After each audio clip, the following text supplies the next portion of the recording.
Alright folks, welcome to another beer review, and today going over to Polly's once again. Another beer from a cheeky little order that I did with Adam from Mersey Beers, and all the ones I've had so far from the order, not reviewed them all, but they've just been absolutely spot on. They really have. So we'll see what the double IPA Retrorenegade 8.9% will be like. Bit high on the don't say Richter scale, on the Richter scale for a double IPA. Mind you, a standard double IPA is usually about 8% anyway, really, isn't it? So it's not really that high. And this is brewed with Idaho 7, Mosaic, Nelson Sauvin and Talus. Very nice hop build there. Nelson though. His column's boring as well. Oh. I'm loving the colour of the pails that I've been having from Polly's, by the way. But yeah, Nelson, when it's used with other hops, I think it all depends on its utilisation for me, really.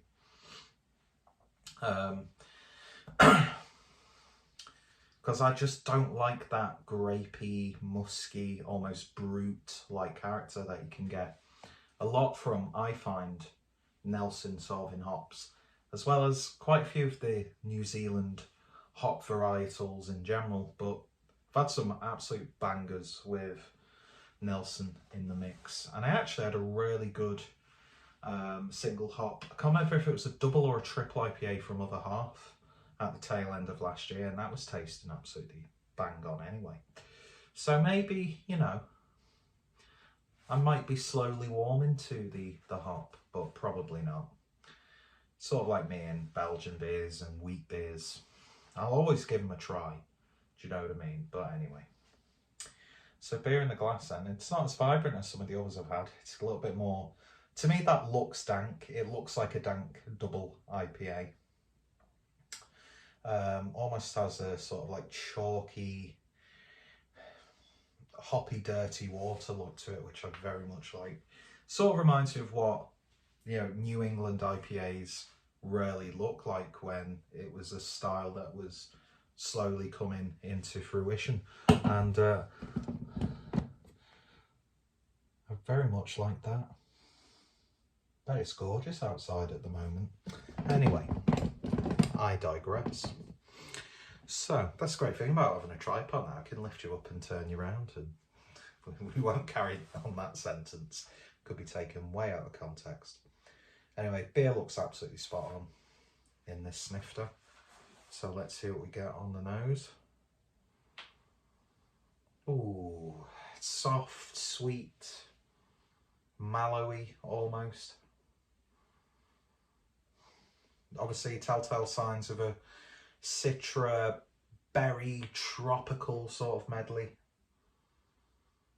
But like soft, sweeter fruits as opposed to like, I was going to say starchy fruits. Could you imagine a starchy fruit?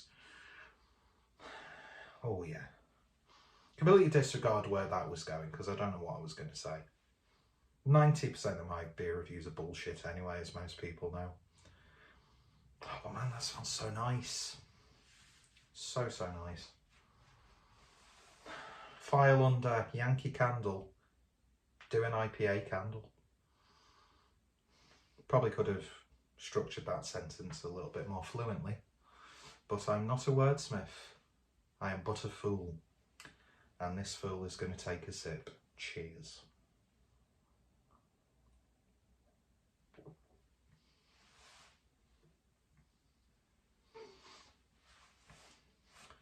Not as sweet as the nose would lead you to believe, but weird turnaround. It's a little bit, it's as dank as it looks. There's a real sort of potency, especially on the back end. There is a little bit of sweetness there that sort of like softens the edges. But I've got mental health problems. But yeah, it's got a savouriness to it. One thing I would say, does have a little bit of like a medicinal tablet sort of character. You know, like a Barocca that you've dissolved in water. But not, you know, not like... I need to stop doing this like faux Italian hand gesture. And I sort of look like I'm a fascist in this shirt. Topical with what's happening in Russia and the Ukraine, but we won't get into that discussion. Hopefully by the time this video gets uploaded, Russia will not have attacked NATO, because quite frankly, we're all fucked. Well, we're all fucked anyway, aren't we? You're born to be fucked. In the metaphorical, evolutionary, philosophical sense. And sometimes in a literal sense. Some people's destiny is just to shag like a rabbit.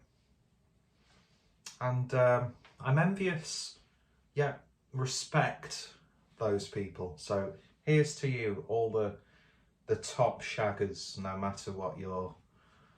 Fuck off, Peter. Just drink your beer and shut up. This does have that character of Nelson that I'm not a big fan of. It is sort of like grapey, dry, musky. Although that muskiness works nicely with that ever so slight savoury, dank-like character. It's probably been... It's enjoyable, but it's been the least enjoyable of the batch of beers that I've had from Polly's on this recent order. And I'm instantly taken aback to a live stream where my good friend Rob from Hopscene brought up a point of, are we just starting to get a little bit bored and burnt out of double and triple IPAs? As much as I'm a triple IPA fanboy, I love a big, bold, abrasive, voluptuous, flavoursome, enticing triple IPA. But sometimes, just like a nice hoppy pale or something like that, which I think craft breweries have really upped their game. I've had some fantastic, even from Polly's, the pales that I've had from these guys. Oh, mega. All the robustness and hop character of a really generously hopped IPA, as well as the body, but of course with a lesser ABV, so you can just drink more.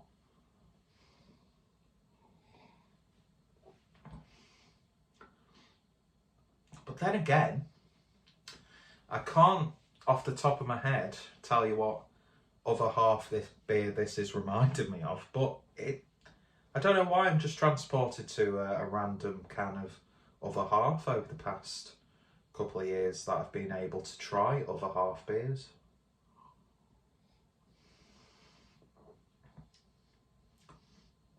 But yeah, it's not the best double IPA that I've had. It's not the best beer from Polly's that I've had. But still a damn good, tasty IPA with just a little bit of abrasiveness that breaks up this sort of like sweet monotony that we have of really sugary, fruity tasting IPAs. It's just a shame, even though we were doing it before the haze craze came, it's just a shame we can't seem to rekindle that love for West Coasts. Do you know what I mean? Just to break it up a little bit. But it's rich of me to say that, considering beers like this are probably the most common beers that I will buy when I'm making a purchase. So therein lies a problem. So you know you've made it big when you become problematic. So cancel me. Just cancel me. But it's still good. Beautiful mouthfeel. Beautiful body. There's just a little bit of I like a bit of harshness. I like a bit of abrasiveness. I like a bit of abrasiveness. I like things to be, when it comes to beer, like boom.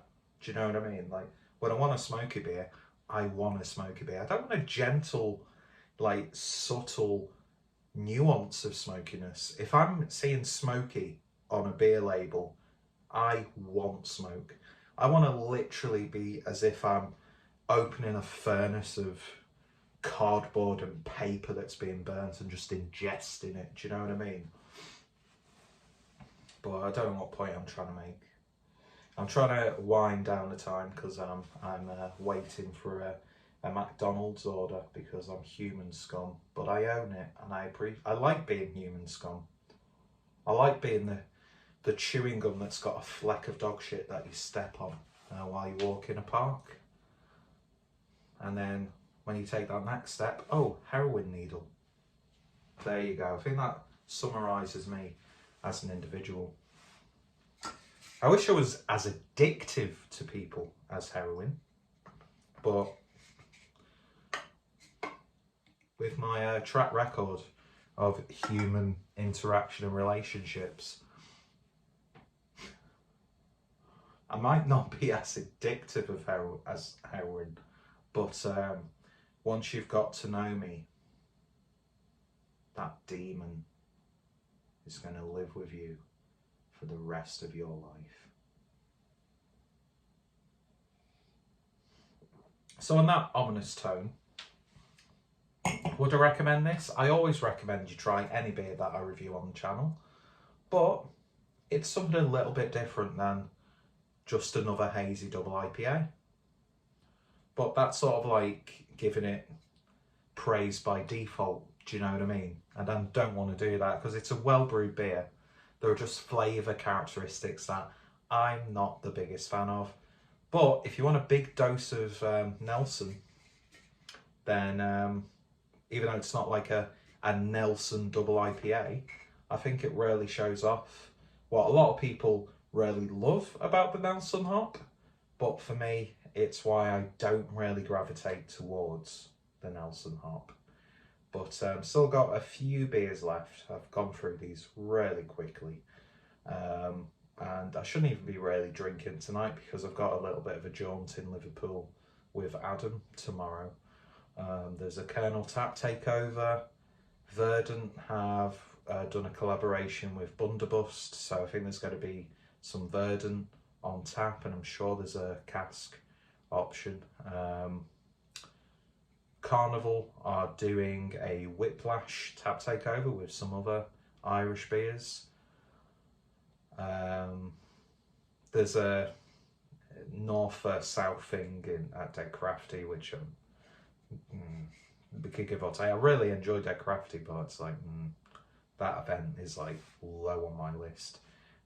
It's so low on my list that the fact that Brewdog have got is at Equilibrium on keg, and we all know the problem with Brewdog, and James Watt getting private investigators. It's just fucking leave the company, James. Do you know what I mean? Just leave, get out of the public eye, and lie naked in the notes and gold bullion that you surround yourself with.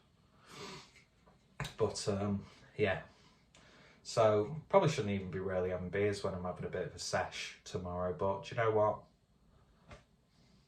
Let's do it. It's my day off tomorrow, so I can have a few beers and just lonely.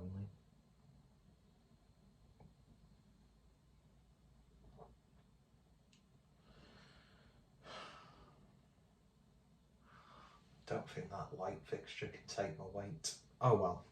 Anyway, went dark, politically incorrect. It's the Clueless Drinker channel.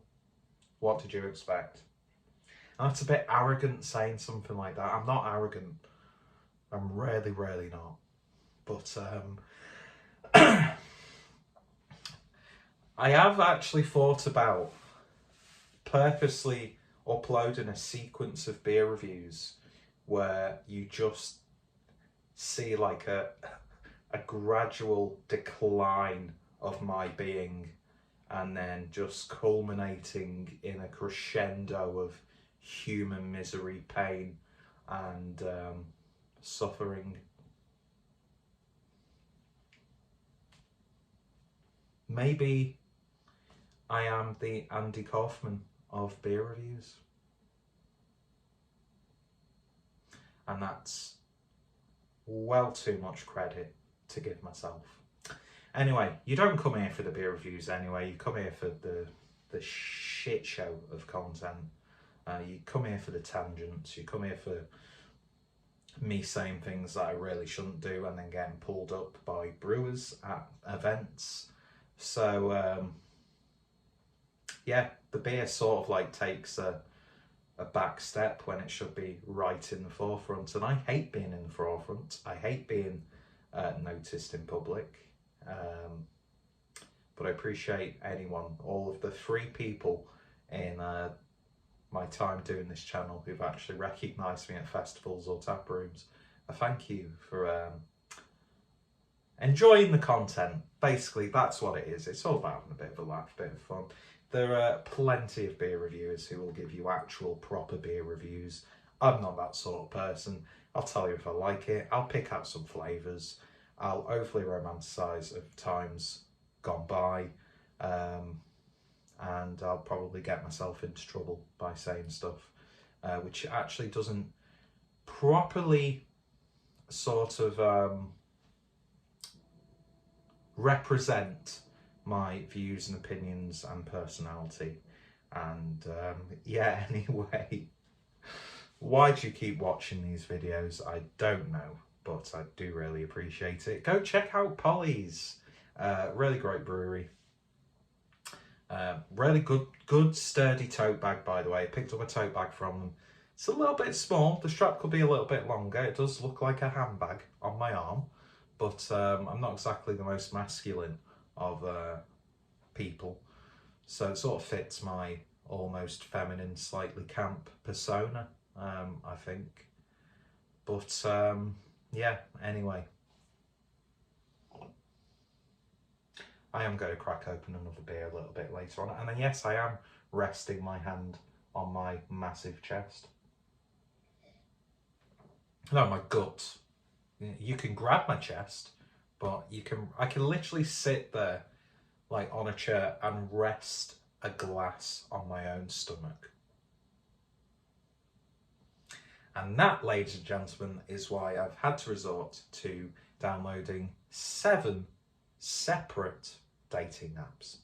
Anyway, you've been a very patient audience, and yeah, thank you for watching. If you've tried it, let me know your thoughts, opinions down below, and check out Polly's. I've reviewed quite a few beers from Polly's on the channel. Polly's, I never used to drink Polly's unless I was coming home from Manchester and I'd been to Beermoth and I picked up a few cans. I don't know why I resigned them to being my train beer home, but I suppose that's a good thing, because you don't want to drink a bad beer when you're on your way back home after a skinful. So yeah, anyway, this is just a mess, like my life, and I'm glad you've all come along for the ride. Thank you for watching. You take care, stay safe, and don't become an incel like me. Cheers.